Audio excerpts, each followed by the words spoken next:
The recent arrest of Wadie Maswadeh, a 5-year-old Palestinian child, by the Israeli military has caused outrage around the world. The Israeli soldiers arrested the child for allegedly throwing a rock, even though the arrest of anyone that age is a violation of Israeli law. After the arrest, the child was threatened and the child's father was handcuffed and blindfolded. Etyan Buchman, a spokesman for the Israeli military, responded to the outrage, declaring, "This is conduct that was considered reasonable by all military personnel involved." Many human rights activists who have watched the video, such as Bill Doors, hold a different opinion. And I wish I could say I was shocked, but unfortunately the brutalization and imprisonment of children is routine practice for the Israeli military. At any given time, there are hundreds, literally hundreds of children as young as 11 in Israeli prisons.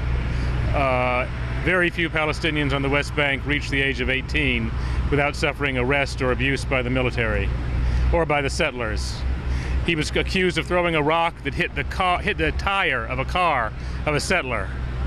These settlers who routinely go through villages, tear up olive trees, beat people, brutalize people, and most of them are from here. These soldiers are being paid by U.S. money. Their weapons are provided by paid for by the United States. And why should Israel stop behaving in this manner as long as it gets an unending supply of U.S. dollars, no matter how brutal and abusive it is? In 1991, Israel ratified the United Nations Convention on the Rights of a Child. Though Israel has signed this international treaty, the UN has often criticized Tel Aviv for violating the rights of children. In 2012, the United Nations Committee on the Rights of the Child said Israel had committed, quote, gross violations of the Convention on the Rights of the Child. The committee went on to say that Israel had carried out, quote, the destruction of homes and damage to schools, streets, and other public facilities that gravely affect children.